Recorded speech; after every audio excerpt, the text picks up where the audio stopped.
When she saw my bag, she exclaimed, "It's amazing," and became ecstatic. As I presented it to her, she opened her mouth wide and eagerly took it in, biting down. Seeing her delighted expression filled me with happiness too. When I asked for her impression, she spoke with tears welling up in her eyes, saying, "I feel so incredibly happy. I think it was the most beautiful smile in the world." But there were many things that happened before she showed me that smile. Let me tell you the story this time. My name is Sean Taylor, 30 years old. I work as a pastry chef at my family's cake shop. Recently, one of the staff members quit, so we were short-handed. On this day, I was exhausted from working overtime. Since I work at my family's shop, I decided to live alone so that I could relax and do things at my own pace after returning home. My apartment is about a 15-minute walk from the family cake shop. While descending the stairs of the pedestrian bridge on my way home that day, I slipped and missed a step. It was probably because I was completely exhausted and feeling dizzy. At first, I felt pain when I collided with something, but I don't remember much after that. It was fortunate that I didn't bump into anyone. When I regained consciousness, I was already being transported to the hospital. "Mr. Taylor, can you hear me?" a nurse said, the line often heard in medical dramas.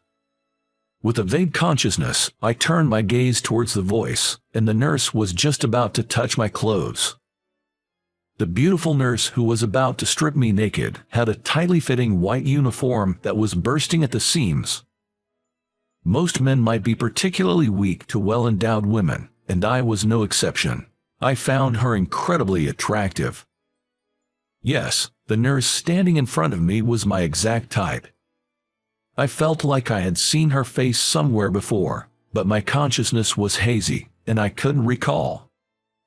Anyway, even though I didn't know the extent of my own injury, I considered myself lucky just to have encountered a beautiful nurse, and I lost consciousness again. And when I woke up next, the treatment was already over, and I was fully conscious.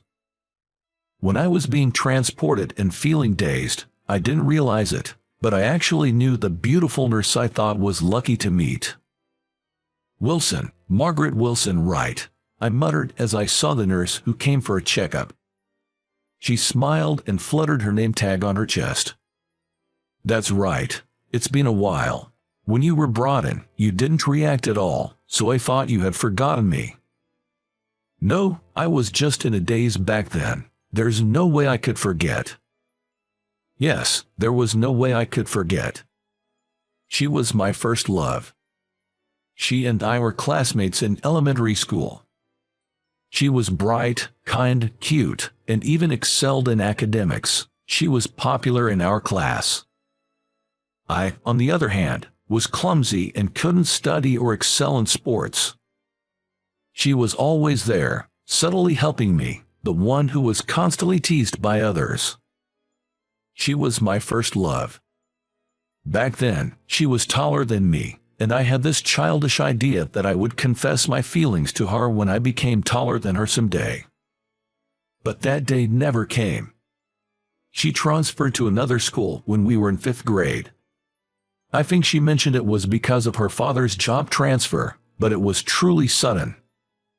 Of course, I couldn't confess anything, and all I managed to say was, "See you later." To meet my first love again in a situation like this, it was unimaginable. And not only that, I was glad that she remembered me too. While I was hospitalized, she made time to visit my room. She even brought snacks outside of her working hours. I looked forward to talking to her every day. It was the highlight of my day. But sadly, the day of discharge came quickly. I didn't want our parting to be just a simple "see you later" like it was in elementary school, so I gathered my courage and asked for her contact information. "Can I have your contact?" I was so nervous that I thought she could hear my heart pounding, but she readily agreed. "Of course, that's fine. I've lost touch with all our classmates from back then, so I'm happy that you reached out to me." With her gentle smile, I realized it clearly. I had fallen in love with her all over again. She probably just thought of me as a former classmate she reunited with. From here on, I wanted to somehow appeal to her and elevate myself to a potential romantic partner. That's what I had in mind. After my discharge, we exchanged messages and had various conversations. In addition to that, we started going out to eat together. She remembered a lot about my time in elementary school. Although she only seemed to remember embarrassing and clumsy anecdotes like when I cried because I couldn't eat mushrooms, or when I got hit in the face with a basketball pass, or when I fell with my school bag into a ditch and ended up covered in mud. Despite that, she would laugh and say, "You were cute back then." So, I felt like it was okay to be clumsy. And during one of our meals together, I confessed my feelings to her. After I asked her out, Margaret fell silent. Then, in a small voice, she said, "I'm sorry. It was disappointing, even though I had tried my luck with the confession." But since she seemed apologetic and had a somber expression, I made an effort to maintain a cheerful expression. "No, don't worry about it. I just wanted to express my feelings. I don't think I can be a match for someone like you, Margaret." When I said that, Margaret seemed flustered and denied it. "No, it's not like that. It's not that I dislike you or anything." It seemed like she had something else she wanted to say. "Is there another reason? If you don't want to say it, that's fine. But if you want to let it out, I'm here to listen." After hearing my words, Margaret seemed to have made up her mind. She let out a small sigh and then began to speak. I was married once. I'm divorced. I got married right after college. He was really kind, and I loved him so much, but he cheated on me. On one of the nights I had a night shift and there was a sudden change in my schedule. I came home and found a woman I didn't know there, and it wasn't the first time. It seemed like he had been bringing women over whenever I had a night shift. Her voice was trembling, and I could tell she was shaken. I wanted to hold her hand, but our relationship didn't allow for that, and it frustrated me. I had no idea until then. After that, it became difficult for me to trust in a relationship, so I'm sorry. She bravely shared her painful memories and accepted my feelings with sincerity. All I had was gratitude towards her. Upon learning about my feelings, she said it might be better if we didn't contact each other anymore. I was the one desperately trying to hold on to her. I expressed that I wanted to meet again, even if it was just as friends. I wanted to bring a smile to my first love who had been hurt. I rejected your confession. Are you okay with meeting me?" Upon hearing those words, I vigorously shook my head side to side like a fool. "No way, of course not." My desperation finally brought a smile to her face. From then on, Margaret and I continued to meet as friends, just the two of us. The change came about half a year later. It all started with the accident I was involved in. A drunk driver crashed into the pedestrian crossing. In an instant, I reached to protect the child walking beside me. I felt like I was hit by the car and was thrown a short distance. And when I regained consciousness, I was in a hospital room. I woke up 2 days after the accident had occurred. This time, I was in a different hospital from where Margaret worked, and she wasn't there. Instead, my parents were with me. When I checked my phone, I saw a flurry of messages and missed calls from Margaret. We had plans to meet on the day of the accident. Without any contact and unable to reach me for 2 days, her messages expressed concern about my well-being. I hurriedly called her, but she didn't pick up. She was probably at work. But I didn't want to keep her worrying, so I called the hospital where she worked. And after being able to reach her, she came to my hospital room 2 hours later. My parents had just left. Honestly, since she was working, I thought I wouldn't be able to see her that day, so I was surprised. "Why are you here? What about work?" But she didn't answer my question. Instead, tears began to stream down her face. I panicked and tried to speak to her, but she didn't respond. I even offered her tissues to wipe away her tears, but she didn't take them. She continued crying, not worrying about her face getting soaked with tears. And after she had cried to her heart's content, she started lecturing me endlessly. "Sean, you get injured way too much. How many times do you have to be taken to the hospital to learn your lesson?" It was the first time she scolded me. Well, this time, it was more like helping someone. Help people without getting injured, you idiot. As excited and agitated as she was, sometimes her words didn't make much sense. However, I understood that she genuinely cared about me. During the 2 days when she couldn't reach me, she couldn't sleep, worried at night. So when she received a call from me at her workplace, she immediately left early and rushed to my side. Seeing her eyes being puffy with bags, I couldn't help but feel remorse for causing her concern, even though I was trying to protect a child in the accident. Suddenly disappearing without a word, I didn't feel alive. "Let's stop this kind of thing. This will be the last time, okay?" she insisted, emphasizing her point, and I promised. "Yeah, from now on, I'll be careful. I won't worry you." Upon seeing me again, she muttered, "This is dangerous." I was taken aback and at a loss for words, and that's when she showed me her first smile of the day. "I can't just leave a clumsy person like you alone. I have to keep an eye on you," she said. "So, you mean, as friends?" I asked cautiously. Margaret smiled and said, "As a boyfriend and a girlfriend." I stood frozen for about 3 seconds, then shouted, "Yes," and did a victory pose with a loud voice. It caused some pain in my broken rib, and I had to press the nurse call button, but I didn't care because I was so happy. From then on, Margaret and I continued our relationship smoothly, and a year later, we decided to get married. However, for the first time since we started dating, problems arose between Margaret and me. It happened on the day I came home from work, just a few days before our wedding. We had been living together for 2 months, and Margaret would always greet me when I returned from work. But on that day, Margaret wasn't there to welcome me. Feeling funny, I entered the living room, and what I saw surprised me. Margaret was crying. She had both hands covering her face as she silently wept.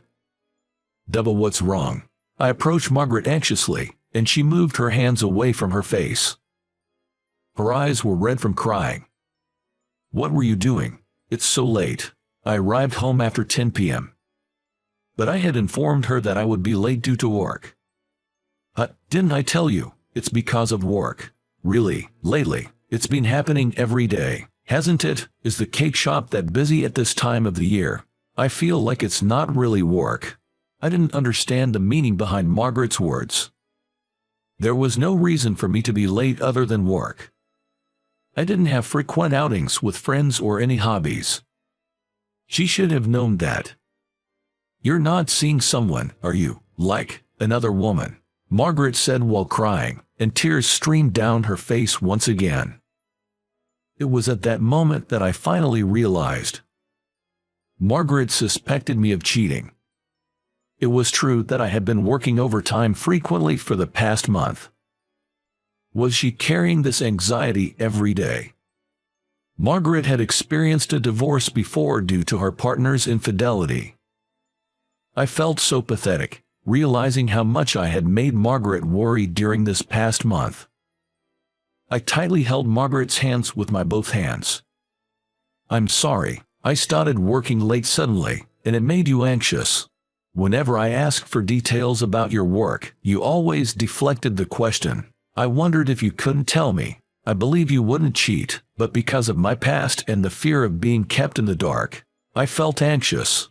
It was true that I had been evasive when Margaret asked about the specifics of my overtime work. I wanted to make Margaret happy, but instead, I ended up hurting her. At this point, there was no other choice but to tell her the truth. "Come with me." I took Margaret to the cake shop owned by my family, where I worked. There were numerous cake illustrations and cake samples in the refrigerator. "Is this a wedding cake?" Margaret murmured as she looked at the illustrations. "Yes, I wanted to make our wedding cake myself. I've been thinking about what kind of cake would be good. I wanted to surprise you and make you happy. That's why I couldn't talk much about my overtime work. But it made you anxious, didn't it?" Margaret let out a deep sigh upon hearing my words. Perhaps she had been on edge all this time. "I'm sorry for doubting you. It's all right. They say it's common to feel anxious before getting married. And considering your past with your ex-husband, I understand how being kept in the dark can make you anxious. I'm sorry for making you worry." After exchanging apologies, Margaret eagerly tasted the cake samples I had made and exclaimed, "It's delicious," with a smile on her face.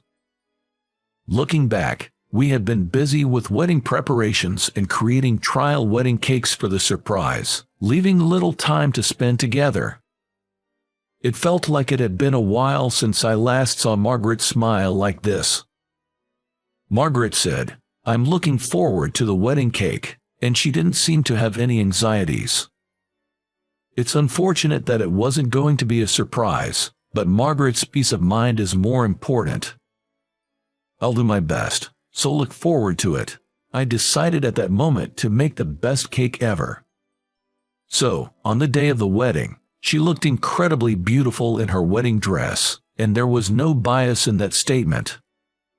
Margaret was overjoyed when she saw my large wedding cake. When she said she couldn't eat because it is a waste, I jokingly said, "Please eat it. I made it just for you." During the first bite, where the bride and groom feed each other cake in front of everyone, both Margaret and I had beaming smiles. As I scooped up the cake and offered it to Margaret, she instinctively held my hand, holding the spoon tightly. Then she opened her mouth wide and took a bite of the cake. "I'm so happy. It's the most delicious cake I've ever had. Thank you so much," she said with a smile. She was the most beautiful in the world, and I reaffirmed my determination to make her happy. I used to think that I was prone to accidents and had a streak of misfortune, but thanks to getting injured, I was able to reunite with such a beautiful bride and marry her. Maybe I'm actually lucky. That's what I think now. How is it? By subscribing to the channel, you can support our production. See you again in the next video.